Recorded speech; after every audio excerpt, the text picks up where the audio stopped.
Brasil de Fato Entrevista. Bem-vindo ao Brasil de Fato Entrevista. Essa semana conversamos com Fábia Reis, secretária estadual de Promoção da Igualdade Racial da Bahia. O estado é o segundo com mais pessoas autodeclaradas pretas e pardas, um índice de 76,3%. Também é o único que tem um órgão como esse para enfrentar a discriminação racial. Fábia iniciou sua vida pública aos 17 anos no Movimento dos Trabalhadores Rurais Sem Terra, o MST. Já passou pela Secretaria de Políticas para as Mulheres e pela Secretaria de Desenvolvimento Social e Combate à Pobreza. Ela fala sobre como se manifesta o racismo na Bahia, o histórico de lutas do Estado e a importância de fortalecer as políticas de enfrentamento à discriminação racial e à intolerância religiosa. Qual a importância do Mês da Consciência Negra? Extremamente importante, hoje aqui em Salvador, no Fórum Brasil Diverso, numa agenda que integra o Novembro Negro, esse que é um mês emblemático para o povo negro brasileiro. Nós somos mais de 54% da população de afro-brasileiros no Brasil. Na Bahia nós somos 82% da população, portanto esse é um momento de visibilizar o conjunto de ações que são desenvolvidas, de denúncias, de pautas reivindicatórias e também de defesa de direitos que foram estruturados ao longo do tempo, da luta, da organização do movimento negro, das mulheres negras, dos povos e comunidades tradicionais. Então, o Novembro Negro ele tem esse caráter de visibilizar uma luta que é, de fato, realizada durante todo o ano. Além, claro, de ser, agora, finalmente, foi em 2011 apenas, reconhecido pela institucionalidade. O Novembro Negro, ele surge a partir dessa pauta de denúncia do racismo estrutural no Brasil.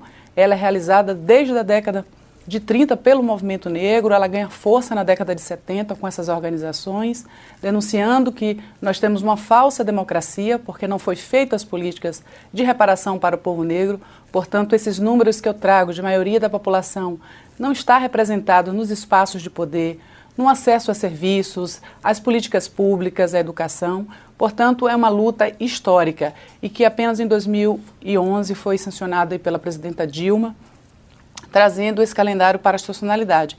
A nossa presença aqui em São Paulo, por exemplo, ela integra justamente para que a gente possa falar dessas políticas de igualdade racial tão recentes na quadra da democracia no nosso Brasil e que nesse contexto agora ela se vê completamente também ameaçada, mais uma vez, a retirada de direitos da maioria dos brasileiros, do povo brasileiro e notadamente isso tem um impacto bastante forte na população negra, para as mulheres, para a comunidade LGBT, tudo isso que a gente tem assistido. Portanto, aqui nós estamos falando das políticas que a Secretaria de Estado da Bahia tem promovido e tentado assegurar cada vez mais a inclusão da população negra através das políticas públicas.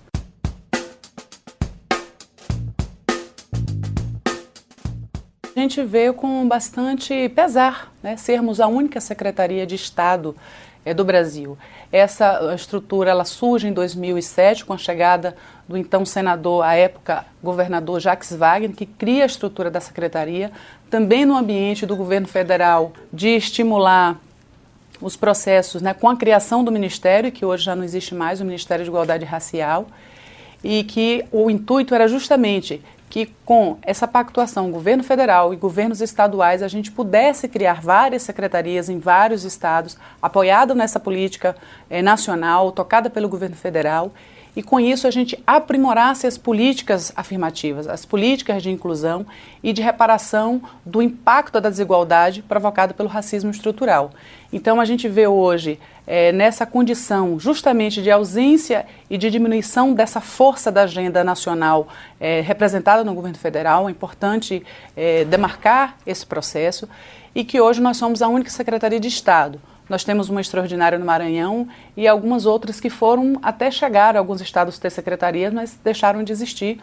Portanto, a gente vê com pesar, por um lado, e por outro a gente também vê com muito compromisso, de modo que nós temos hoje um Estatuto da Igualdade Racial e Combate à Tolerância Religiosa, que em termos dos seus dados, é um estatuto mais avançado ainda do que o Estatuto Nacional, porque ele faz a previsão de 30% de cotas para os serviços, para o concurso do Estado, do Poder Executivo, e isso, sem dúvida nenhuma, cria uma dinâmica de entrada dos servidores públicos para o povo negro. Também é um estatuto que nasce com uma vinculação com o fundo para financiamento dessas políticas públicas, porque estruturar as políticas nós precisamos de marcos legais, nós precisamos de instâncias de controle de participação popular, como nós temos o Conselho de Desenvolvimento da Comunidade Negra, a Comissão de Povos e Comunidades Tradicionais, assim também como uma referência de recursos para que a gente impulsione essas políticas. Então a gente segue firme, o nosso governador Rui Costa, no compromisso de estruturar essa secretaria.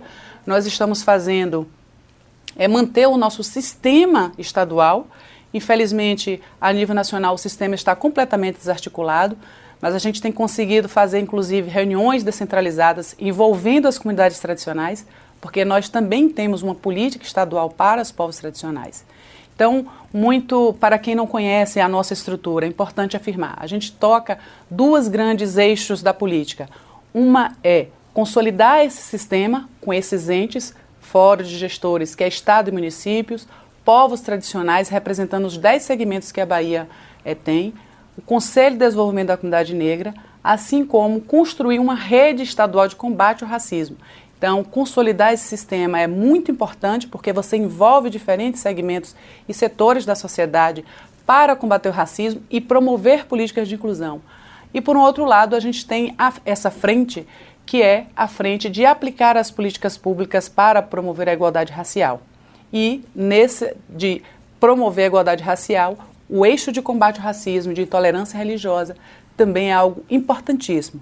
Por isso, nós temos um serviço, que é o Centro de Referência Nelson Mandela, que acolhe as denúncias de racismo, que acompanha as pessoas que são vítimas de racismo e de intolerância religiosa. Esse acompanhamento ele é feito com orientação jurídica, como fazer. Então, procurar a delegacia, registrar o boletim, vir no centro de referência, porque nós vamos integrar nessa rede. Quem é essa rede? Tribunal de Justiça, Ministério Público, Defensoria Pública, universidades, a OAB, para que cada uma dessas instituições possam cumprir o seu papel participando e conduzindo o crime de racismo. Então, é dessa maneira que a gente tem atuado e a gente tem observado nos números do centro de referência o aumento dessas denúncias, porque é muito importante as pessoas denunciarem, porque ela constitui um instrumento para a política pública e que com isso também a gente pode, a partir dessa denúncia e desses dados, também medir e tentar aprimorar essa política pública, né? Prestar o acompanhamento psicológico às vítimas que sofrem as violências, cada um reage de uma maneira, para que ela possa seguir com a sua vida, com as suas atividades, depois que elas passam pela situação do crime de racismo. Então, a grosso modo, nós trabalhamos com essas frentes e na articulação com as outras secretarias, como eu afirmei, nós temos um recurso que são 10% do Fundo de Combate à Pobreza para impulsionar as políticas de promoção da igualdade racial. Não necessariamente esses recursos estão no teto, eles são a base para impulsionar, mas não é o limite que vários colegas secretários e secretárias, como é da determinação do governador, a gente possa extrapolar, inclusive, incluindo mais pessoas. Como ocorre a articulação com outros estados? Nós temos nos articulado, inclusive, no Fórum de Gestores do Nordeste, e aí tem uma ação junto com os secretários e secretárias ligadas às pastas agrárias, porque como a gente toca a política para os segmentos tradicionais, essa e a questão do território, a questão da terra, dos recursos naturais dessas comunidades e povos tradicionais perpassa também pelas políticas agrárias, né? Porque hoje nós temos uma situação de racismo estrutural e a gente sabe que uma das primeiras medidas da elite foi justamente em 1800 tornar a terra uma mercadoria, não fazer a reforma agrária e destinar e fazer a reparação da abolição que veio em 1888 e que foi uma abolição cujo ato formal é uma lei de um parágrafo só e que não fez nenhuma previsão. Então a gente se articula, além das pastas agrárias, a gente também se articula com as pastas dos direitos humanos no Nordeste. Apresentamos também na proposta de elaboração em que o governador Rui Costa ele é o presidente, dos consórcios do Nordeste esse estímulo. Ele também, o nosso estado é o único que aderiu à década internacional afrodescendente, então essa é uma agenda da ONU e que é importante justamente discutir os processos de exclusão da população negra, né? O relatório da ONU, do Banco Mundial, fazendo referência aos afrodescendentes, a gente observou que na região, no Brasil e na região do Nordeste sobretudo, existem números muito gritantes do ponto de vista do acesso ao saneamento, do ponto de vista do acesso à terra, do ponto de vista do acesso à educação. As condições, eu diria, básicas para que as pessoas tenham dignidade nas suas vidas. Então, a gente tem procurado se articular em várias frentes, em vários eixos, para que a gente não se isole e a gente faça justamente esse diálogo. E outra frente de diálogo é justamente espaços como esse que eu vi em São Paulo e em outras dinâmicas de fóruns nacionais, encontros nacionais, e que tem debatido direitos, né, das mulheres, porque aí vem a interseccionalidade. Então, pela pauta das mulheres negras, que na base da pirâmide ela sofre triplas vulnerabilidades, né, a condição do sexismo, a condição do racismo. E se eu estou falando das mulheres do campo, então você entra também essa questão territorial, que demarca também questões de vulnerabilidade. Então, assim, a gente tem buscado sair do isolamento e fazer um trabalho articulado através da rede e também com as outras secretarias e também nessa articulação com outros estados, com outras frentes que debatem direitos, né, direitos humanos e debatem o acesso cada vez mais para que a gente possa ter uma inclusão. Então, combater desigualdades de toda a ordem. A força da luta na região Nordeste. A gente tem muito orgulho da postura, né, dos nordestinos. A gente tem muito orgulho de como o Nordeste contribuiu. Hoje ela sinaliza como uma região, tanto do ponto de vista da percepção política das condições políticas do Brasil. As pessoas sabem o que impactou, não obstante, as políticas públicas nas suas vidas, mas também como essa postura de preconceito, de discriminação, rebate nas suas vidas. Então, acho que os nordestinos têm mantido ali a sua altivez, compreendendo a sua contribuição para o enfrentamento na luta de classe do Brasil, porque nós estamos falando disso. E quando você observa esse rosto, essa cara da luta de classe brasileira, o GCE já traz também esses elementos para a gente, você vê que nós temos lá os segmentos tradicionais, os povos originários, a população negra, e do ponto de vista da demarcação territorial brasileira, nós somos também a região predominante de pretos e pardos, portanto a população negra. E nessa chave eu percebo que tem tido muita tenacidade de consciência de que seus direitos estão sendo retirados e de que a postura de resistência, de fazer debates políticos, de propor movimentos. Então, parabenizar e dizer do orgulho que a gente tem do Nordeste por seu trabalho, por sua gente altiva, de dizer que não se curvará e que está fazendo uma leitura. Todas essas respostas não são leituras aleatórias, né? Há ali uma compreensão de conjuntura política muito marcada na luta pela reforma agrária, na luta por direitos trabalhistas, o papel das trabalhadoras domésticas. Então, quando você observa, o conjunto das organizações, você vê que tem um movimento vivo, né, de resistência e que com muita tenacidade compreendendo qual é o seu papel na luta de classe e trazendo também essas nuances não só identitárias, mas eu diria estrutural da participação do povo negro. E que enquanto nós não tivermos efetivamente uma justiça racial, uma democracia que contemple de fato a maioria da população, nós não estaremos eu diria, fortes na nossa correlação de forças dessa luta. Você está ouvindo a entrevista com Fábia Reis, secretária de Promoção da Igualdade Racial do Estado da Bahia. A luta da mulher negra. Campo das opressões ou das desigualdades, a gente sempre tem, e a gente já trabalha isso, né? As interseccionalidades e que quando você observa, você tem as condições muito mais difíceis para as mulheres, né? Então, o sexismo marca a vida das mulheres e quando você tem, portanto, uma mulher negra, uma mulher tradicional, você tem o componente de raça, você tem um componente étnico e que isso, do ponto de vista de acesso, e são os dados, enfim, todos revelam como essas opressões chegam muito forte. num contraponto, você tem também essa correlação e essa contra-hegemonia, do capital ou do racismo estrutural que se impõe na vida dessas mulheres, também uma reação de auto-organização muito expressiva. Então, as mulheres negras têm se mobilizado de maneira muito forte, né? A gente tem observado eventos e atividades, marchas no Brasil inteiro, e que tem na academia debates muito importantes, as trabalhadoras domésticas intensamente organizadas, as mulheres indígenas, as mulheres quilombolas, as mulheres das periferias das cidades.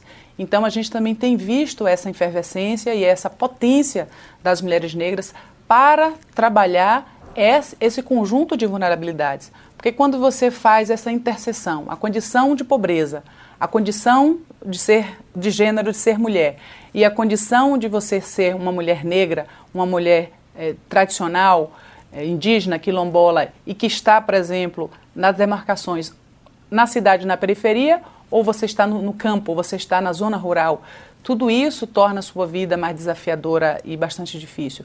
Portanto, há que se falar hoje, e as mulheres têm pautado isso, o feminismo negro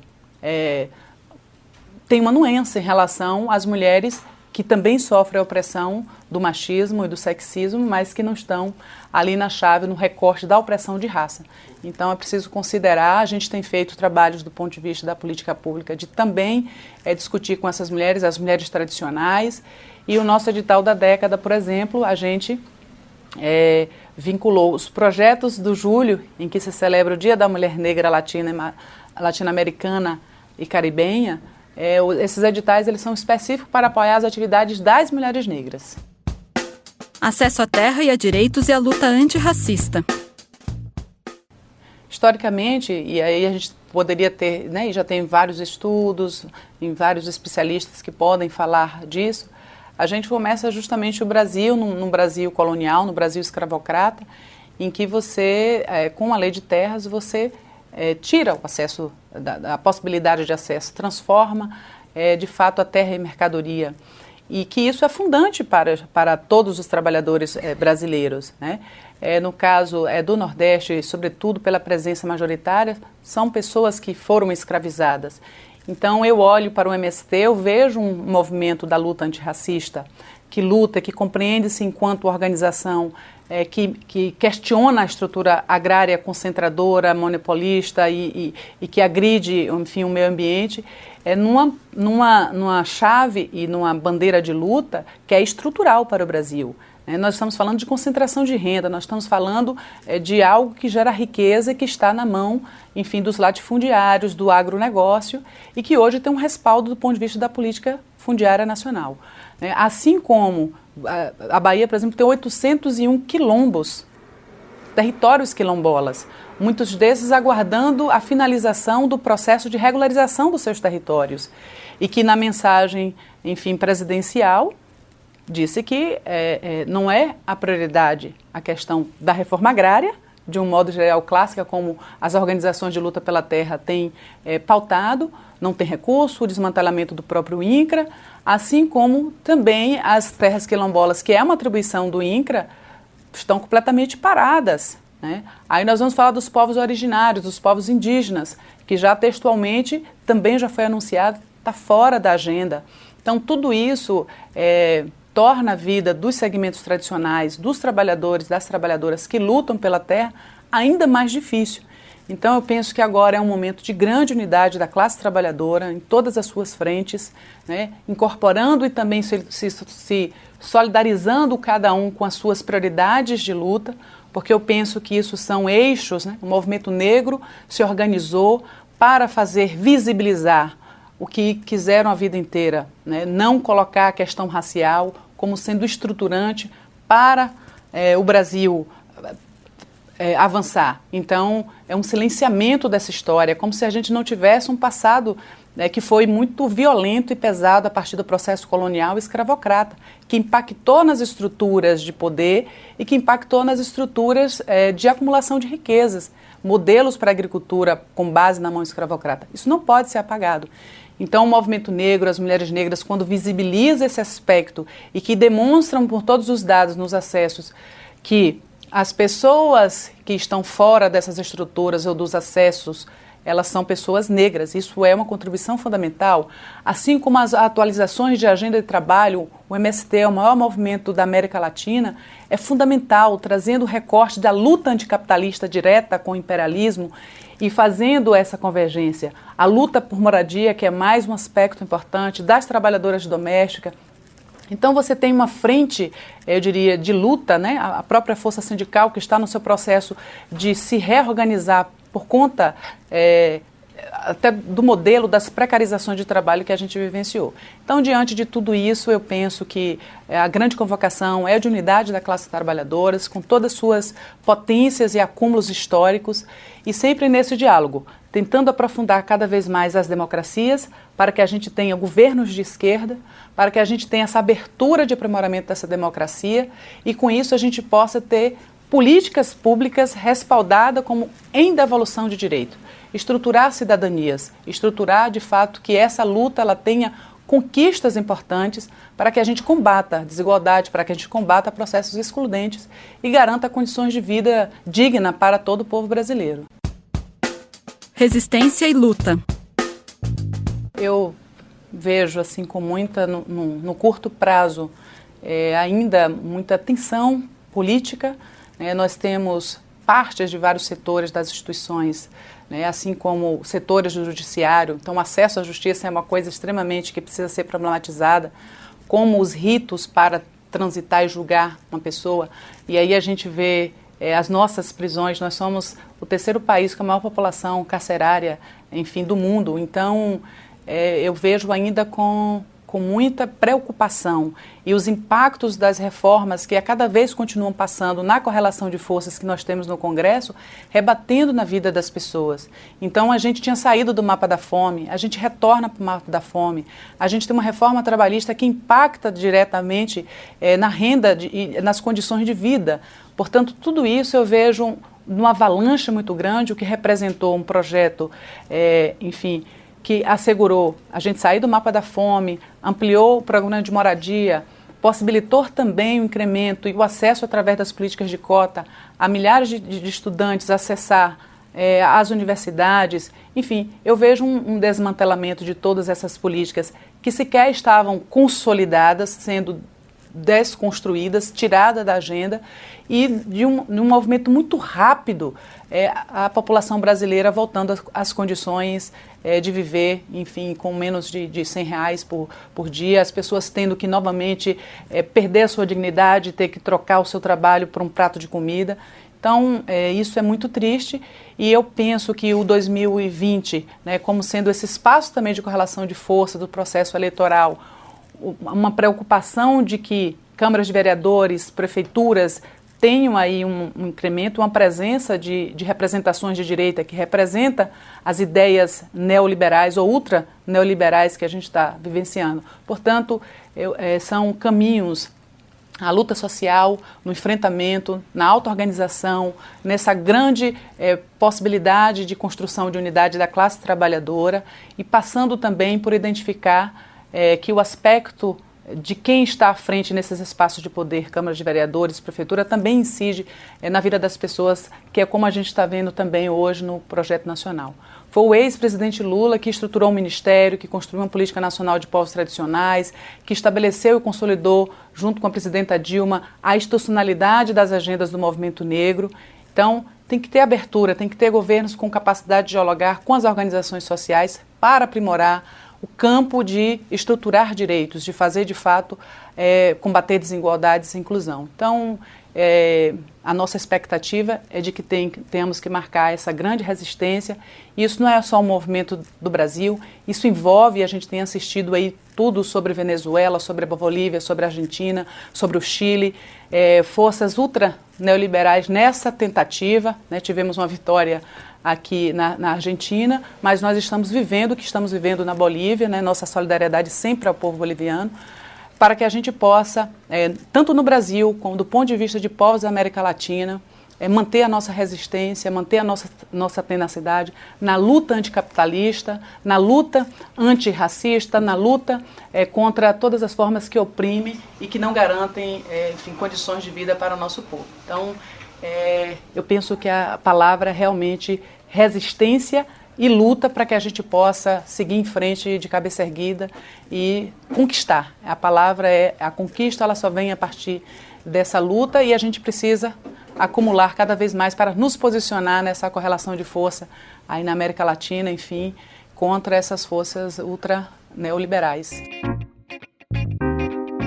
Você acabou de ouvir a conversa com Fábia Reis, secretária de Promoção da Igualdade Racial do Estado da Bahia. Para conferir mais entrevistas como essa, acesse o Brasil de Fato Entrevista no Spotify ou inscreva-se no nosso canal do YouTube para receber as notificações. Apresentação, Cris Rodrigues. Entrevista, Pedro Estropaçolas. Edição, Vanessa Nascimento.